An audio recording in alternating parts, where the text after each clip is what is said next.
შემეცნებით საგანმანათლებლო პროექტი რადიო კინო სადდება სტუდია კოცის ბაზაზე. პროექტის ხელმძღვანელი კობა ცხაკაია. პროექტის რედაქტორი ნინო ჩხიკვიშვილი. თბილისი 2025 წელი.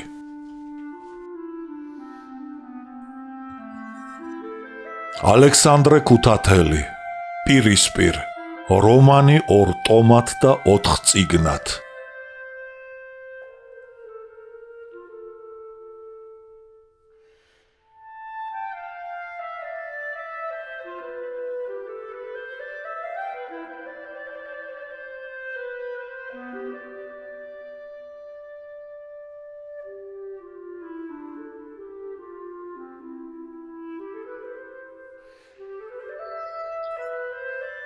ბედი მდევარი მეოთხე უბედურება ღმერთმა გარგუნა იგემე ხრისეს წიაღის გველი მზაკვარი რომ გუშაგობდა ღვიმესა შიგან მის მზიურ მდელოს სოფოკლე.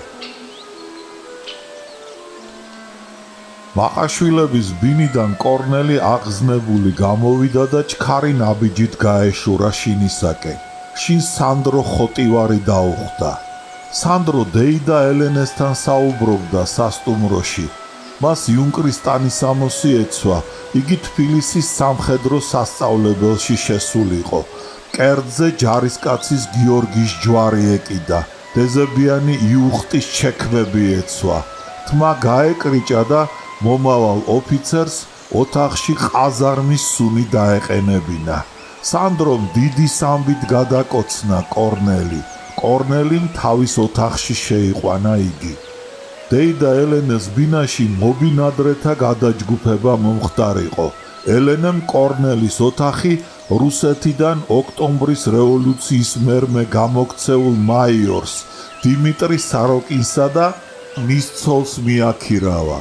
დათა მიქელაძის კაბინეტი კი რუსეთიდან ჩამოსული დათას ნათესავი, სამსახურიდან გადამდგარი პოლკოვნიკი პეტრე მიქელაძე და მისი ცოლი, რუსი ქალი სოფიო ჩასახლდნენ.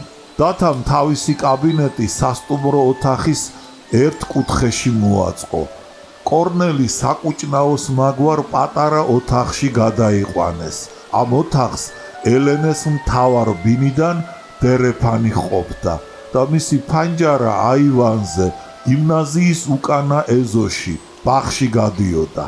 ეს გარემოება ძალზე სყინდა კორნელის, რადგან იგი მიჩვეული იყო თავისი წინანდელი ოთახიდან სანაპირო ქუჩის მტკვრისა და მტკვრის გაღმა ქალაქისა და მთების ცქერას.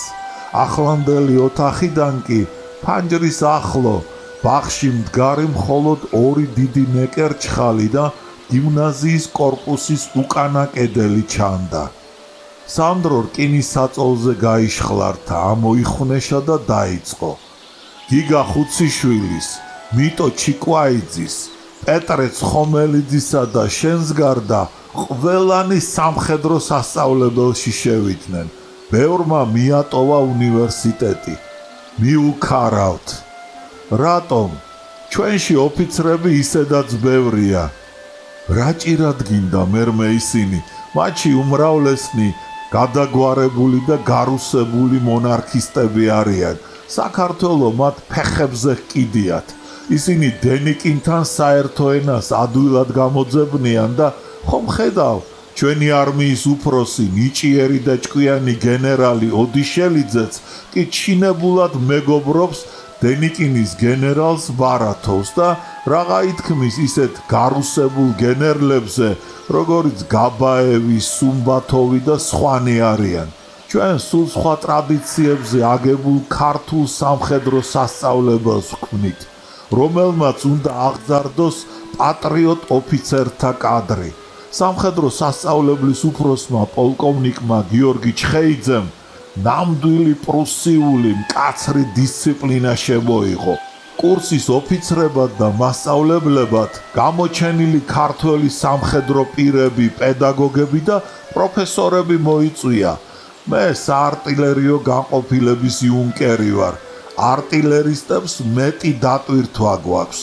როგორც მათემატიკის შესწავლის მხრივ, აგრეთვე ცხენების მოვლის მხრივაც ერთი წუთი მოსვენება არა გვაქვს.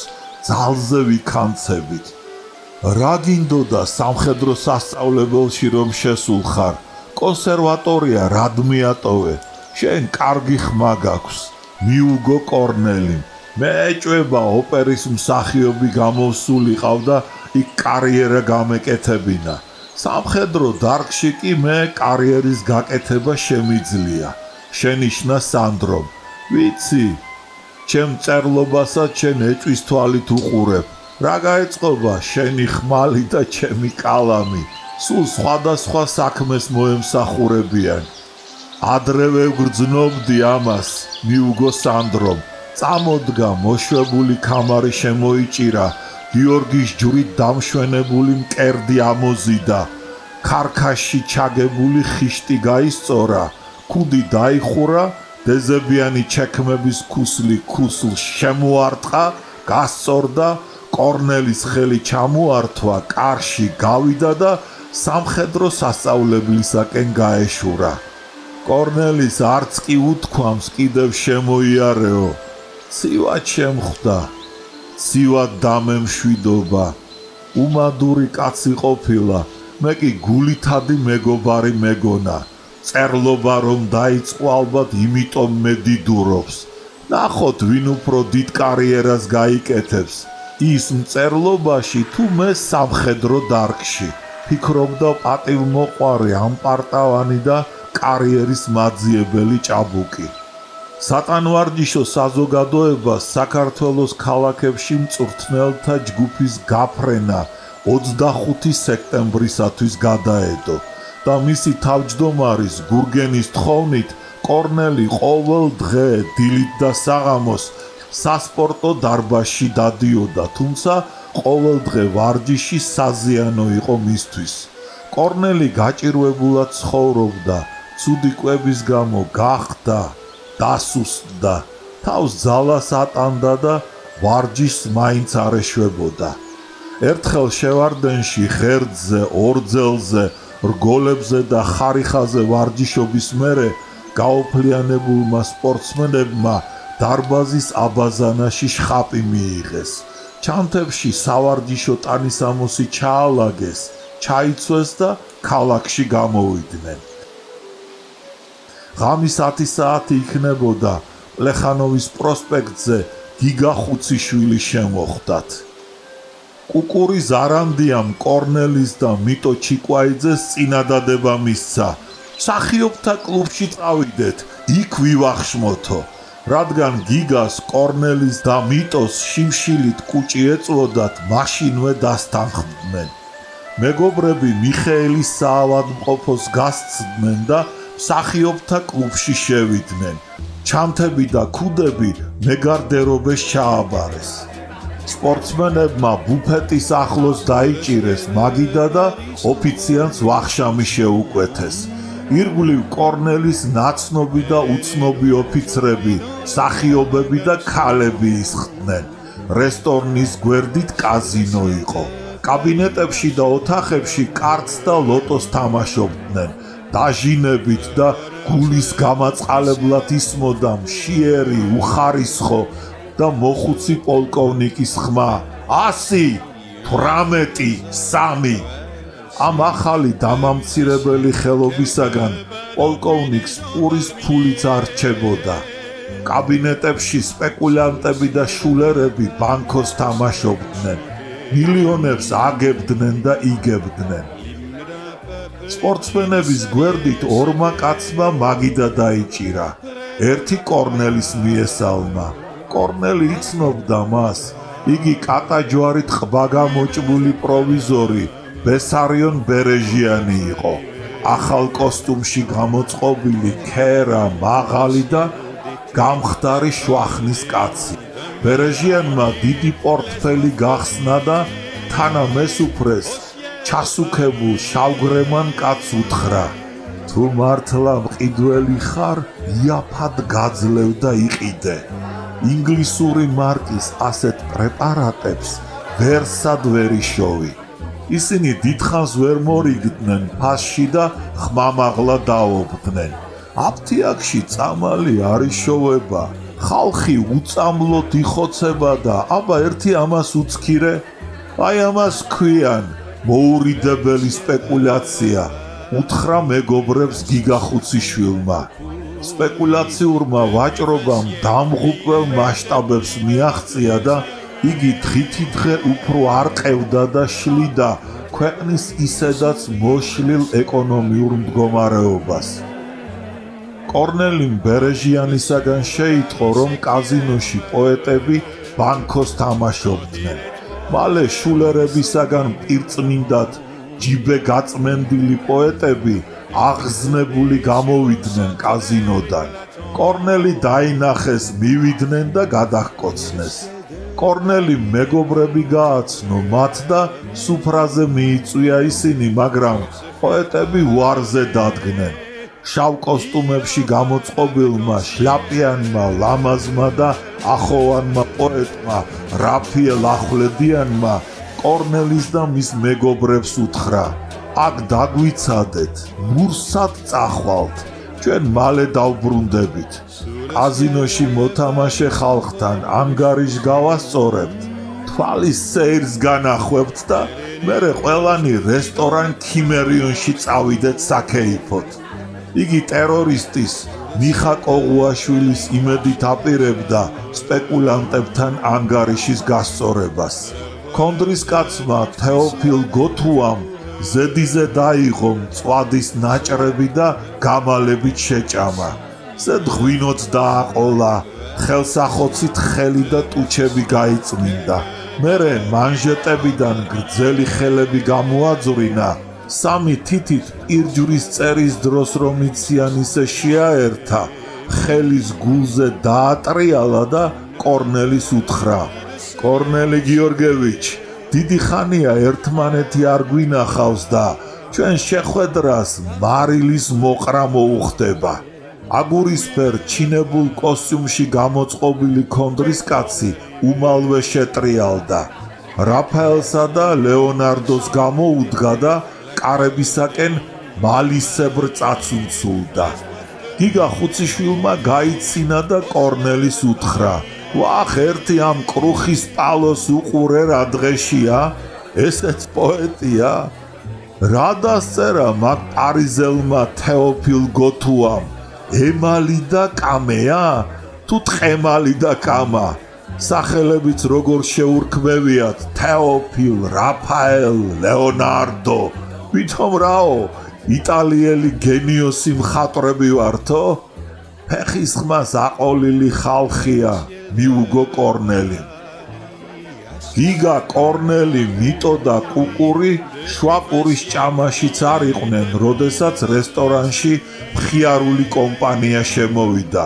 ჩინებულად ჩაცმული ორი ქალი და ფრენჩსა და გალიფეში გამოწყობილი ორი შეიარაღებული კაცი. ქალთაგან ერთი მარგარიტა ლეტცი და მეორე კი ქეთო მაღალაშვილი იყო. კორნელი შეკრთა, შეშფოთდა და თვალი მოარიდა მათ. მხიარულმა კომპანიამ სპეკულანტი პროვიზორის ბესარიონ ბერეჟიანის გვერდით დაიჭირა მაგიდა.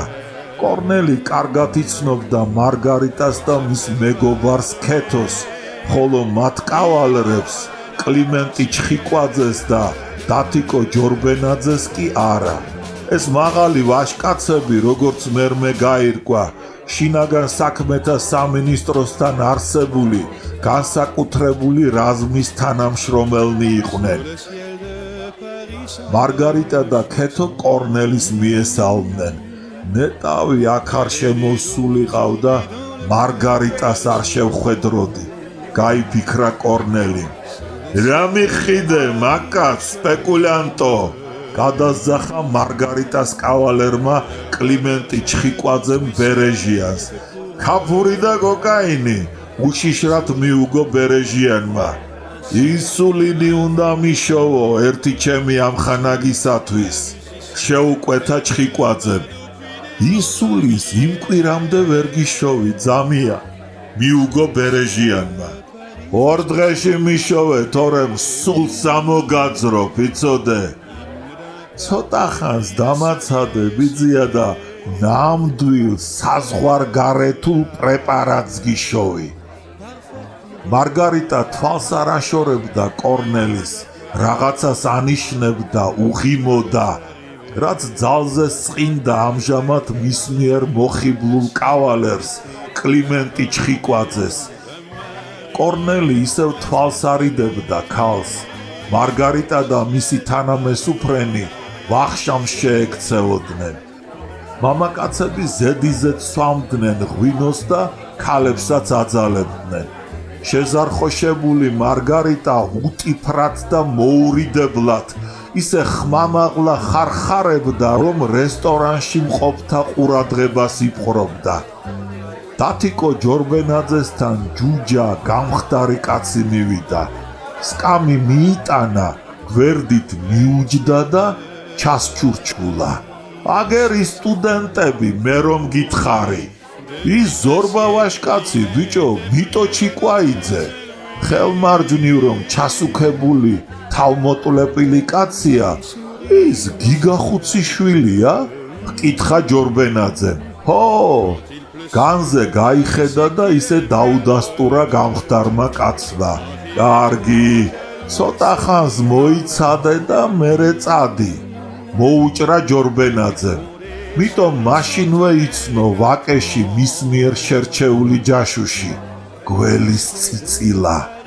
ამრეზით დაიძახა მან და მერმე მეგობრებს უთხრა, იცით ბიჭებო, ვინ არის ის პატარა მახინჯი კაცი, საგანგებო რაზმის აგენტი, ჯაშუში, ცნობების მიმწოდებელი. ალბათ ის ვაჟბატონები კედიას რაზმის თანამშრომლები არიან, ფრთხილად იყავით. როცა ჯაშუში წავიდა, კლიმენტი ჩხიკვაძემ დათიკო ჯორბენაძეს კითხა. რას გეუბნებოდა ის ჯოჯოხეთის მაშხალა? აგერ ბუფეტთან მელოტი კაცი რომ ზის. მოწამლული ბოლშევიკია გიგახუციშვილი. აი ზორბა ვაშკაცი, შავ კოსტუმში კი მიტო ჩიკვაიძე. ისიც ბოლშევიკია. ჩიკვაიძეს და ხუციშვილს ამ ორ სამ დღეში დავიჭერთ და გავძაგრავთ, მაგრამ ჩიკვაიძე ღონიერი და მოჩხუბარი ბიჭია და ხალხი ბლომად უნდა წავიყვანოთ. ჩიკვაიძე და ხუციშვილი ქარხანაში ჯარის ნაწილებში დაძრწიან, აგიტაციას ეწევიან, მუშებსა და ჯარისკაცებში. დათიკო ჯორბენაძის უკანასკნელ სიტყვებს ყური მოჰკრა ქეთო მაღალაშვილმა. დათიკო განაგრძობდა. მაგას დღეს თუ ხვალ დავიჭერ, მაგრამ რა დგინდა მერე? ამას წინათ ერთი იატაკქვეშ მომუშავე ცნობილი ბოლშევიკი, ჭიათურელი ყოფილი მუშა ფრუიძე დავიჭირე. დომენტი მიქელაძემ და იმ წერალმა კორნელი ჩხეიძემ გამოაშვებინა. მიხა ფრუიძე მაგის ძმის გამდელი შვილი ყოფილა. გამოაშვებინებდა თუ შეეძლო. ხომ იცი, გამდელი დედაზე ტკბილია. მაგი რას გამოაშვებინებდა, მაგრამ დიდ ხალხთან აქვს საქმე. იცი ვისი ძმაა? არა, ცნობილი ქირურგის პროფესორი ევგენი მხეიძის. მართლა? კითხა ჩიკვაიძემ. ჰო, მიუგო ჯორბენაძემ. სანამ კედიას განსაკუთრებული რაზმის თანამშრომელნი საუბრობდნენ, მარგარიტა და ქეთო წამოდგნენ. დარბაზში გაიარეს და საპირფარეშოში შევიდნენ. როდესაც უკან გამობრუნდნენ, მარგარიტა კორნელისა და მისი მეგობრების სუფრასთან შეჩერდა. კორნელის თავზე დაადგა და უთხრა: როგორ არ აქ ცხვენიათ, განზრახ რომ თვალს მარიდებთ, თითქოს არც კი მიცნობდეთ, რა დაგიშავეთ? თქვენთან ყოველი შეხვედრის მერმე ჩემი საქმე შავად მიდის, შენიშნა კორნელიმ. კუკური ზარანდია ფეხზე წამოდგა, მარგარიტას და ქეთოს სკამი შესთავაზა. მარგარიტა მაშინვე კორნელის გვერდით დაჯდა და ქეთოს უთხრა: შენ წადი, ქეთო, მიდი უთხარი ჩვენს მასპინძლებს, მეგობარი ნახა და მალე მოვათქო. კორნელიმ ქალებს მეგობრები გააცნო. ქეთომ ბოდიში მოიხადა და მალე წავიდა. კლიმენტი ჩხიკვაძე აენთო და ქეთოს უთხრა: მარგარიტა თუ იქ დარჩა, ცუდად წავა მისი და იმ ვაშკაცების საქმე. ქეთო შეშინდა და მარგარიტას ანიშნა მოდიო, მაგრამ მარგარიტამ ამრეზი ჩაიქნია ხელი, მომწყდი თავიდანო. წადით, მარგარიტა, თქვენი კავალერი ღელავს, უთხრა კორნელიმ. ეშმაკმაც წაიღოს მაგის თავი და ტანი. ისევ ჩაიქნია ხელი ნასვამმა ქალმა, მიტომ და კუკურიმ გაიცინეს. სანამდე მისულა ეს ქალი, ვიღაც ჯიბგირებში ქეიფობსო, გაიფიქრა კორნელიმ. მოთმინებიდან გამოსული და შეურაცხყოფილი კლიმენტი ჩხიკვაძე წამოდგა, მარგარიტასთან მივიდა, კლავში ხელი ჩაჰკიდა და უთხრა: წამოდით, სხვის მაგიდაზე გადაჯდომა რასაკადრისია. ეს სხვისი მაგიდა არ გახლავთ, ეს ჩემი მეგობრის მაგიდაა. მიუგო მარგარიტამ და კორნელი და მისი მეგობრები გააცნო. თვრალმა კლიმენტიმ გასისხლიანებული თვალები მიანათა კორნელის, მის მეგობრებს და ოდნავ დაუკრა მათ თავი. მიტომ სკამი შესთავაზა. არა, ბიძია, აგდებულად უთხრა კლიმენტიმ. მე ჩემი სკამი და ჩემი მაგიდა მაქვს. მე შენი და ამ ქალის შვამავალი კი არა ვარ. მე დავპატიჟე ეს ქალი, ვაქეიფე, ფული დავხარჯე და ჩემთან უნდა იყოს. მერმე ისევ მაგრა ჩაავლო ხელი მკლავში მარგარიტას და უბრძანა: აბა მალე ადექი. რას ჩამაცივდით? მე აქ ყოფნა მირჩევნია, დაჭექით ცოტა ხანს. კლიმენტიმ უხეშად კრა ხელი და სკამიანად კინაღამ წააქცია. მერმე მაუზერზე გაისვა ხელი, შეაშინა და უყვირა: როგორ თუ აგირჩევნია ყოფნა ჟეუნამუსო, ადექი თორემ. კორნელიმ გააფრთხილა: ამხანაგო, ქალის შეურაცხყოფა ვაშკაცს არ შეშვენის. მაუზერს მოეშვით, ცოტა ზრდილობიანად მოიქეცით და წესიერად ილაპარაკეთ. უტარო კოვზივით სხვის ქვაბში ნუვარდები, წყნარად იჯექი თორემ. თორემ რა? დასცინა კორნელიმ. ენა დააყენე თორემ ახლავე ციხეში მიგაბრძანებ. გიცნობთ რა ვაჟბატონიც ბრძანდებით. კორნელი წამოიჭრა და მშვიდად უთხრა: ნუ ყბედობ, შენ თვითონ მიბრძანდი აქედან. ვის უბედავ მე შენი? გაცეცხლდა კლიმენტი და დედა შეაგინა და ის იყო მუცელში უნდა ესროლა ტყვია კორნელისათვის, მაგრამ მიტომ დაასწრო, წამოხტა და მაუზერზე დაურტყა ხელი. მაუზერმა დაიჭექა. კორნელი მაჯაში სტაცა ხელი კლიმენტის. მარწუხებივით მოუჭირა და იარაღი გააგდებინა. მაუზერი კუკური ზარანდია მაიღო. ქალებმა წივილ-კივილი ასტეხეს. კლიმენტიმ და დათიკო ჯორბენაძემ გაპარვა მოასწრეს. ხალხი წამოიშალა და გაიქცა. კაზინოში ბანკოს მოთამაშენიც წამოიჭრნენ. ფულები შარვლისა და პიჯაკების ჯიბეებში ჩაიბღუჯეს და კარებს მისცვიდნენ. როცა მაუზერი გავარდა, კორნელის მოეჩვენა თითქო ფეხზე კეტი შემოჰკრესო.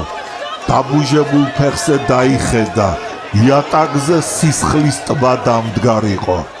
კორნელის სკამზე დაჯდა. მასთან ოფიცერთა შორის მოკეიფე ჩოხაში გამოწყობილი ვიღაც ახოვანი კაცი მივიდა და ფეხზე დახედა. კორნელი მაშინვე იცნო მისი ბატარეის ყოფილი ზემდეგი სოსო ლაზრიშვილი.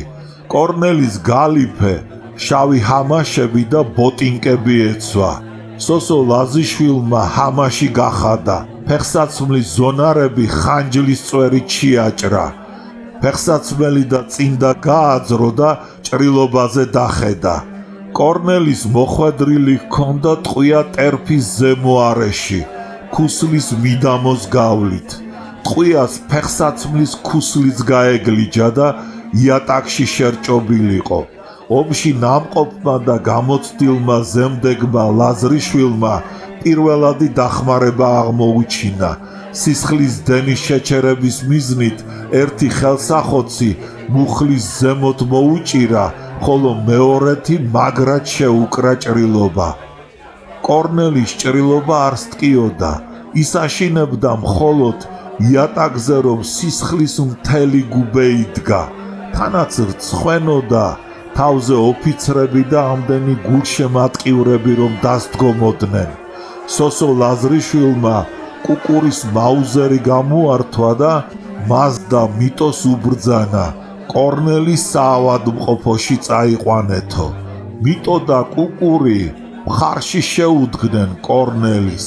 კიბეზე ჩაიყვანეს და ქუჩაში ოფიციანტის მიერ უკვე მოყვანილ ეტლში ჩასვეს და იქვე მიხეილის საავადმყოფოსაკენ გააქანეს. გიგა გვერდით უჯდა.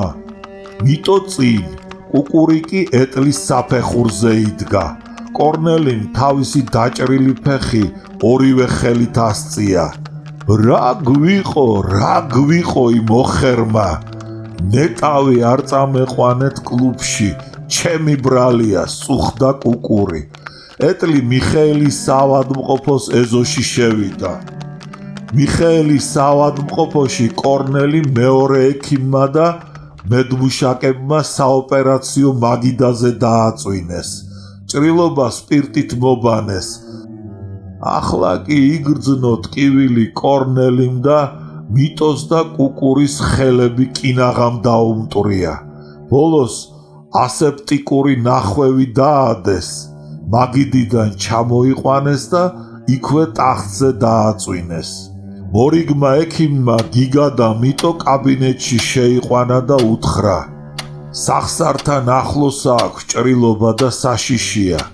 თუ გინდათ აქ დატოვეთ ამაღამ და ხვალდილით ქირურგი ნახავს. ნუ გეშინიათ. პროფესორ ევგენი მხეიძის ზმას ყურადღებას არ მოვაკლებთ. არ ვიცი როგორ აჯობებს. ნება მიბოძეთ ტელეფონით ვისარგებლო და შინ დავრეკო. თხოვა ექიმს მიტომ. დარეკეთ გეთაყვა, მიუგო ექიმმა. დაიცა, იყვირა გიგამ. ხამის 3 საათზე მძინართ ეს ამბავი რომ შევატყობინოთ, ხომ გაგიჟდნენ? მაშ რა უყოთ? ჩვენ თვითონ წავიდეთ? კითხა მიტომ. არა უშავს, დაურეკეთ, უთხარით, სუბუქად არის თქო დაჭრილი, ურჩია ექიმმა. დიდხანს რეკდა ტელეფონი და ბოლოს მიტომ გაბედა და დათა მიქელაძეს უთხრა: კორნელიმ სუბუქად დაჭრეს ფეხში. მიხეილის საავადმყოფოში მივიყვანეთ. როგორ მოვიქცეთ, აქ დავტოვოთ თუ მობრძანდებით? კორნელი დაჭრეს? წამოიძახა ნამძინარევმა დათამ. ელენემ იკივლა და თავში მუშტები წაიშინა. როცა გონს მოვიდა, მან და დათამ საჩქაროდ ჩაიცვეს. თავქუდ მოგლეჯილი გავარდნენ გარეთ და ვერის ხიდისაკენ გასწიეს. ქალაქს ეძინა. მხოლოდ ერთ გრძელწვერიან მეეტლეს ნელი ნაბიჯით მიხავდა დაღლილი და დაქანცული ცხენები. დათა მას ეცა. ეტლში ჩაჯდა და მეეტლეს უბრძანა: მიხეილის საავადმყოფოში წამიყვანე. შენ დიდობაში მივდივარ, უკან ვეღარ გავბრუნდები, მიუგო მეეტლემ. ნათესავი დამიჭრეს, საავადმყოფოში მეჩქარება, შეეხვეწა დათა. ამ დროს ელენეც მივიდა და ისიც ეტლში ჩაჯდა. აბა სადაჯდებით ქალო? ვერა, საავადმყოფოში ვერ წავალ. უხეშად დაიძახა მეეტლემ. დათა გაბრაზდა და მეეტლეს უყვირა. მოაბრუნე ეტლი, მე შენ გიბრძანებ. ბრძანების უფლება შენ არა გაქვს, მოუჭრა მეეტლემ. დათა წამოხტა. სადავეები გამოსტაცა ხელიდან და ცხენების მობრუნება სცადა. ხელი გაუშვი სადავეებს, უყვირა მეეტლემ და მათრახი აღმართა. მაშინ გააფთრებულმა დათამ თავისი ჯოხი მოიმარჯვა და მაგრა უთაქა ბეჭებში მეეტლეს. ჩხუბის ადგილზე მორიგე მილიციელი მივიდა და დათას კითხა: რა შვრებით, რას ერჩით ამ კაცს? ხალხს წესიერ და შეგნებულ მოქალაქეს ვუზრდი, მიუგო დათამ. ჩხუბის მიზეზი და თავისი ვინაობა შეატყობინა. მაშინ მილიციელიც მეეტლეს დაემუქრა. მეეტლე შეშინდა, ეტლი მიაბრუნა. ელენეს ქმრის სიფიცხე და ვაშკაცობა გაუკვირდა. ცხარიაო, გაცხარდება ცხარიაო, გაიფიქრა. დათა და ელენე გიჟივით შევარდნენ საავადმყოფოში. ექიმმა ელენეს უთხრა: პანიკას ნუასტეხთ, ავადმყოფს ნუ შეაშინებთ. დათა და ელენე სამორიგეოში შევიდნენ. კორნელი ტახტზე წამოწოლილიყო, სასტუმალთან კუკური ზარანდი აუჯდა. ირგვლივ ექთანი ქალები ეხვივნენ.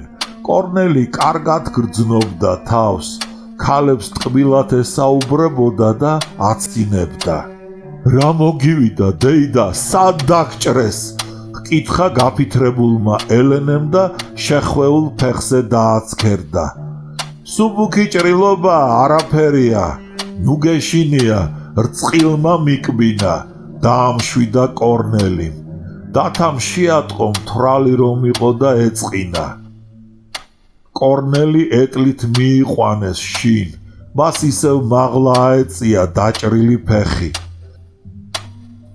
როდესაც გიგამ მიტომ და კუკურიმ კორნელი ეტლში ჩასვეს, დეიდა ელენესთან და დათა მიქელაძესთან ერთად შინ გაისტუმრეს, მიხეილის საავადმყოფოს ალაყაფის კართან მარგარიტა და ქეთო შეიყარნენ. აღელვებულმა ქალებმა კორნელის ამბავი გამოჰკითხეს. ომს გადარჩა და აბა ერთი უცქირეთ რა უყო იმ ხეცმა, სუხდა ქეთო.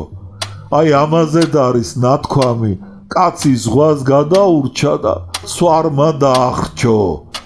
სუბუქი ჭრილობა, მადლობა ღმერთს, სახსარში არ მოხვედრია ტყვია, მიუგო მიტომ. ქეთომ გაიხმო, ხის ქვეშ მიიყვანა და ჩუმად უთხრა: თქვენი და გიგას დაპატიმრება უნდათ, ამაღამ შინ ნუ გაათევ დღამეს. საიდან გაიგე ეგ ამბავი? ყური მოვკარი საუბარს. მიტომ მადლობა გადაუხადა და მაგრად ჩამოართვა ხელი. ეტლი გიმნაზიის ეზოს ჭიშკართან გაჩერდა. კორნელი ეტლიდან დაუხმარებლად ჩამოვიდა. ჭიშკართან მდგარი მოხუცი მეეზოვე, გაბრიელ დოლენკო და დათა მხარში შეუდგნენ და კიბეზე აიყვანეს. კორნელიმ ფრენჩი გაიხადა და თავის ოთახში საწოლზე წამოჯდა. დაჭრილი ფეხი ლოგინზე დასდო. საწოლის ირგვლივ ელენე, დათა, ნამძინარები მისი მდგმურები შეგროვილიყვნენ. ყველა თავის რჩევა დარიგებას იძლეოდა. პოლკოვნიკმა პეტრე მიქელაძემ ელენეს ასწავლა და ამანაც მაკრატლით გალიფეს მარცხენა ტოტის ნაკერი გაურღვია კორნელის და შარვალი გააძრო. კორნელი დაწვა. დაჭრილი ფეხი კედლისაკენ მისწია და თხელი საბანი წაიფარა. მაიორი საროკინი თავზე დასდგომოდა და განუწყვეტლი ვიძახდა: ეხ რა უბედურებაა? დიმიტრი საროკინი ოდნავ ღიპიანი, შვატანის მწითური კეთილი კაცი იყო. იგი 50 წლისა იქნებოდა. სამხრებ მოხსნილი მიხაკისფერი ფრენჩი ეცვა, წვერულვაში გაპარსული ჰქონდა. მისი ცოლი 45 წლის ქერა დაბალი, ცისფერთვალებიანი ჩასუქებული ქალი მარია ძალიან ჰგავდა მას სახით და დაძმა გეგონებოდათ. მარია მუსიკალურ სმენას მოკლებული ქალი იყო. მიუხედავად ამისა, ეს უშვილო და უსაქმო ქალი კონსერვატორიაში დაიარებოდა და მერმე შინ დილიდან საღამომდე სიმღერაში გულმოდგინედ ვარჯიშობდა. იგი ნაირ-ნაირ ტანისამოს იცვამდა, დიდრულად იკაზმებოდა, თმას ოქროსფრად იღებავდა და სიბერეს დეიდა ელენესაებრ შეუფერებელი კოხტაობით, კეკლუცობით და კოსმეტიკით ებრძოდა. საბჭოთა რუსეთიდან გამოქცეულ ცოლ-ქმარს ასტრახანიდან კასპიის ზღვით, ბაქოში, მერმე თბილისში ჩამოსვლა მოეხერხებინათ და ძვირფასი ნივთებით გატენილი ჩემოდნები ჩამოეტანათ. მარიას თოფისროლის ხმაც კი თავზარსა სცემდა. მისი ქმარიც, ის ზურგის ვირთაგვაც, მუდამ საინტენდანტო უწყებებში მსახურობდა. ახლა დიმიტრი საროკინი საკომისიო მაღაზიაში მოწყობილიყო.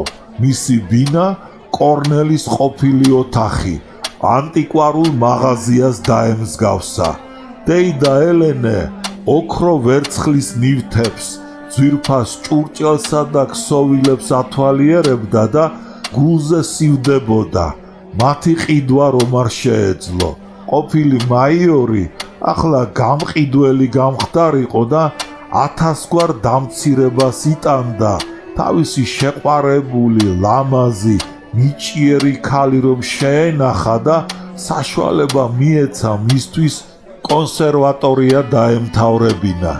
რადგან დიმიტრის და მარიას შვილები არ ჰყავდათ, შვილისადმი გრძნობა და სიყვარული ერთმანეთზე გადაეტანათ.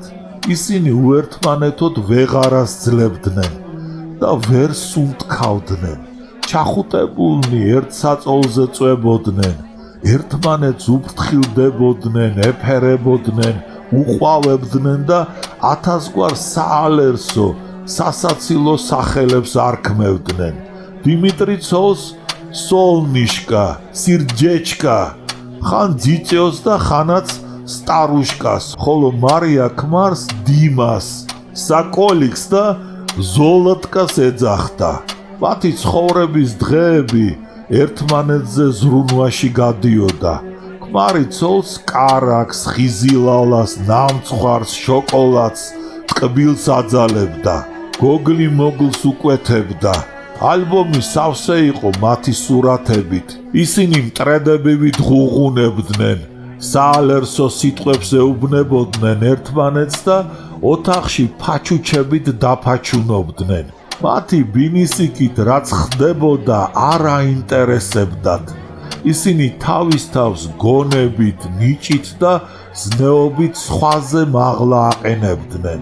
ცოლს ქმარი სიკეთის განსახიერება, ბრძენი და გმირი ეგონა, ხოლო ქმარს ცოლი შეუდარებელი მომღერალი, მზეთუნახავი და ანგელოზი. ასე შეაბერდნენ ერთმანეთს ეს ჭეშმარიტად ფილისტერი ადამიანები. ბოლოს მათი ურთიერთობა და ქცევა უცნაური და ყველასათვის სასაცილო გახდა. დიმიტრი და მარია დიდხანს და ტკბილად ცხოვრობდნენ პროვინციულ ქალაქ ორენბურგში.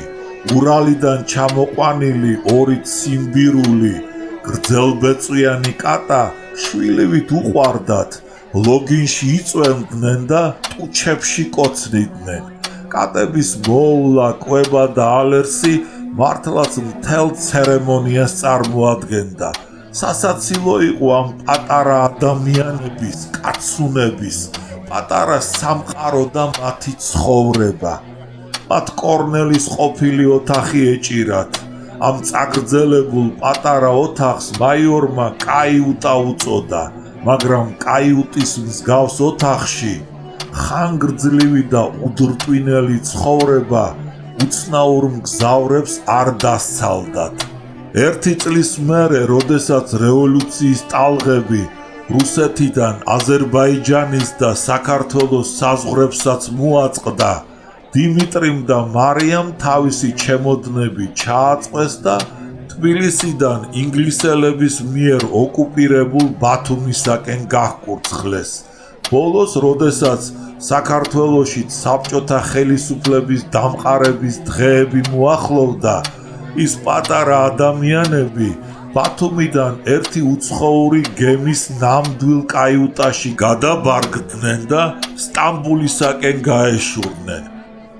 მას შემდეგ კი კორნელიმ არაიცოდა რა, თუ სად გარიყა ეს პატარა ნაფოტები ცხოვრების ტალღამ. პოლკოვნიკი პეტრე მიქელაძე და მისი ახალგაზრდა ცოლი სოფიო სულ სხვა ჯურის ადამიანები იყვნენ. პეტრეს ცოლი უჭკუო, უსაფუძვლოდ ამაყი, ჯიუტი და თავის თავზე შეყვარებული ერთი აშარი ქალი იყო. მას თავისი თავი მზეთუნახავი ეგონა. ხელგაშლილი და მდიდრული ცხოვრება უყვარდა. ქმარს ცუდად ეპყრობოდა, არიბრალებდა, სტანჯავდა, ბრძანებლობდა, ღალატობდა და კისრამდე ვალებში ჩააგდო. უსირცხვილო, უზნეო და აშარმა ქალმა ხელთ იგდო უნებისყოფო კაცი, დაჩაგრა, გასცელა, ჩრად აქცია და მანამდე არ მოეშვა, სანამ წურბელასავით სისხლი ბოლომდე არ გამოსწოვა, გააღარიბა, დაასნეულა და სამხედრო სამსახურიდან არ მოახსნევინა 55 წლის კაცი, რომელიც ახლა ღრმად მოხუცებული და მიხრწნილი გეგონებოდათ. პეტრემ ვაივაგლახით ბოლოს მაინც მოაღწია საქართველოს და ახლა მისი ერთადერთი სურვილი იყო შობელი მიწისათვის მიებარებინა ბებერი და ამდენად თრევით დაღლილი ძვლები. იგი ამ სურვილს ვერასოდეს ვერ შეისრულებდა, თუკი მისი ცოლი სოფიო რევოლუციის შიშით სამხრეთ რუსეთისაკენ არ გამოქცეულიყო. ზარეული ქალი კატია 60 წლისა იქნებოდა. იგი დაბალი, ჯმუხი და წელში მოხრილი, ჩასუქებული ქალი იყო. შუბლზე და ცხვირის ნესტოებზე დიდი მეჭეჭები აჯდა და ხველების დროს წყლისფერი თვალებით ხშირად გიჟივით იხედებოდა, რადგან ბრონქიალური ასტმა სჭირდა და ისტანჯავდა.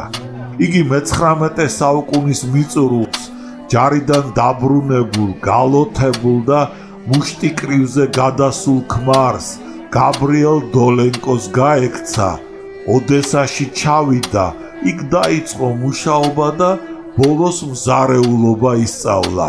10 წლის ძებნის მერე ქმარმა მიაგნო და კვლავ განაგრძო მისი წამება, მაგრამ კატია ოდესიდან ახლა თბილისში გამოეპარა. გაბრიელმა აქაც მოაკვლია, ცოდვები მოინანია, ლოთობა მიატოვა და გიმნაზიის მეეზოვედ დადგა. ახლა შეხმატკბილებულად ცხოვრობდნენ მოხუცნი და მათი ურთიერთობა მართლაც გულთბილი და მომაჯადოებელი იყო. გაბრიელ დოლენკოს ქარები სტანჯავდა და ზამთარ ზაფხულ ქეჩის ჩექმები ეცვა. ყოველ დილას და საღამოს აეტუზებოდა სამზადისის კარებთან, თავისი ჩაიდნით მშვიდი, სათნო, მაღალი და ახოვანი კაცი. გრძელი ჭაღარა თმა და წვერულვაში ბერსავით მოეშვა. მორწმუნე გამხდარიყო და ზამთრის გრძელ ღამეებში ძველ საეკლესიო წიგნებს კითხულობდა. მას კორნელისთან კამათი უყვარდა. კორნელისაც სიამოვნებდა მამა გაბრიელთან და მის ცოლთან კატიასთან საუბარი. გაბრიელს ძალიან უხაროდა სიბერის ჟამს, ცოლი რომ მონახა და მის ახლოს ცხოვრობდა. მას სრულიადაც არ აფიქრებდა და არ შურდა ის გარემოება მისი ცოლი რომ დათა მიქელაძის მშვენიერ ბინაში ცხოვრობდა, ხოლო თვითონ კი ძაღლების სადგომის და სანაგვე ყუთის ახლოს, პატარა ფიცრულ ოთახში, რომელსაც კატია ულაგებდა და უსუფთავებდა. აი ეს ხალხი ცხოვრობდა ახლა გაბრიელის გამოკლებით დათა მიქელაძის ბინაში. მალე ყველანი წავით წამოვიდნენ. დეიდამ კორნელის აკოცა, გახურებულ შუბლზე ხელი გადაუსვა, ნახვევზე დახედა, სისხლი დაინახა და ცრემლი ვეღარ შეიკავა. მყისვე კარზე კაკუნი შემოესმა. სტუმარი კუკური ზარანდია იყო. ელენემ კარი გაუღო და შინ შემოუშვა. თუ ნებას მომცემთ, აგერ ტახტზე დავწვევი და ამ ღამით მე მივხედავ. უთხრა კუკურიმ ელენეს. ელენე დასთანხმდა და მერმე დასაძინებლად წავიდა. ცოტა ხნის მერე ეზოდან ღია სარკმელში კუკურის ძახილი შემოესმა. სარკმელთან მარგარიტა იდგა. ქალმა კუკურის კითხა, როგორ არის? ნახვა მინდა. აბა კითხე, შეიძლება შემოვიდე. რა უნდა ამ შვაღამით, რა ვუყო? ტანჯვით წარმოსთქვა კორნელიმ. კუკურიმ ჩუმად გააღო კარები და მარგარიტა შინ შემოუშვა. იგი საწოლთან მიიჭრა, მუხლი მოიყარა, კორნელის ხელზე აკოცა და ტირილითა და ჩურჩულით უთხრა, ღმერთო ჩემო, ეს რა უბედურება მოხდა, ჩემი ბრალია, მაპატიე. ადექით, აბა რა შვრებით, რა მოგიყვანათ ჩემთან ამ გვიან ღამით. დეიდა თქვენს კიდეც რომ ეწყინოს, მე მაინც აქ უნდა დავრჩე ამაღამ. რა საჭიროა, შინ წაბრძამდით, მე არ ამიშავს. მარგარიტა არ დათანხმდა. კორნელიმ ჩასთვლიმა. როდესაც გამოეღვიძა, მის ოთახში მხოლოდ მარგარიტა იყო. სასტუმალთან ეჯდა კორნელის და სასოებით მისჩერებოდა. კუკური რა იქნა? ჰკითხა კორნელიმ. წავიდა. მერმე თქვენ დილამდე გაუხდელი აქ უნდა იჯდეთ? რა მიშავს? მუდარით უთხრა მარგარიტამ. ოთახში დეიდა ელენე შევიდა და კორნელის სასტუმალთან გერმანელი ქალი დაჩოქილი რომ დაინახა, გაოცდა. გამარჯობათ მარგარიტა, საიდან სადაო? მარგარიტა წამოდგა, ელენესთან მივიდა და აკოცა. მაპატიეთ ეს უდროო სტუმრობა, ძვირფასო ელენე.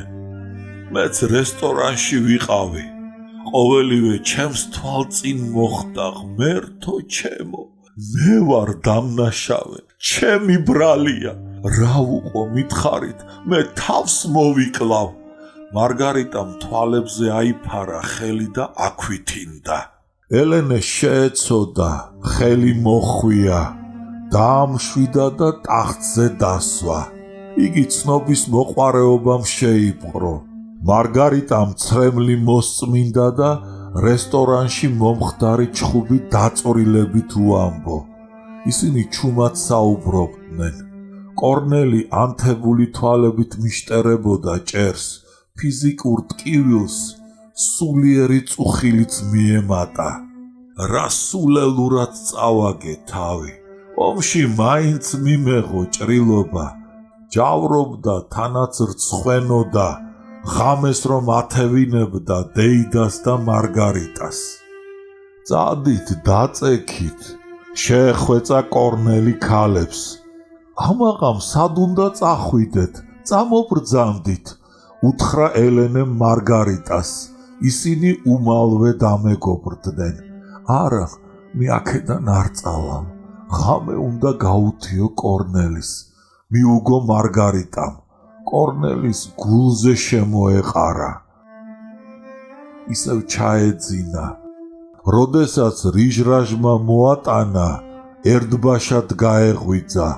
მარგარიტა მის სასტუმალთან იჯდა და სახეში მიშტერებოდა. რატომ არ დაწექით? ჰკითხა კორნელიმ ქალს. მარგარიტამ მოულოდნელად დაიჩოქა, ხელზე აკოცა და უთხრა: მაპატიე ჩემო ძვირფასო ბიჭუნა, მე შენ აღარ მოგშორდები და სულ მალე დაგაყენებ ფეხზე. ამიერიდან აჩრდილივით უკან აგედევნები და ყოველი ხიფათისგან დაგიხსნით. ჩემო კარგო, ჩემო შევარდენო, ნუ ღარ იდარდებ ნინოსთან განშორებას. თავი გაანებე თავქარიან გოგონებს. ისინი ვერასოდეს ვერ გაიგებენ თუ რა გასულდგმულებს შენ. შენი მიზანი და შენი ოცნება ხელოვნება უნდა იყოს და არა ახალგაზრდა ქალისა და ოჯახისათვის ჭაპანწყვეტა. თავი გაანებე გამოუცდელ ნინოს. ის ვერასოდეს ვერ დაატკბობს შენ სულსა და ხორცს. ის თვითონვე მოითხოვ შენგან ზრუნვასა და თავგანწირვას. რა ანგარიშია შენთვის? მე კი შენი მსახური, მონა და ერთგული ვიქნები. თუ გარემოება მოითხოვა, თავსაც გავწირავ და სხერპლსაც გავიღებ შენთვის. მუდარით უთხრა ქალმა და თვალზე ცრემლი მოადგა. სახე დაემანჭა, სიბერე შეპარვოდა. კორნელი შეზარდა. ეტყობა ეს ქალი მანამდე არ მომეშვება, სანამ ფეხში კი არა, გულში არ მომარტყამენ ტყვიას.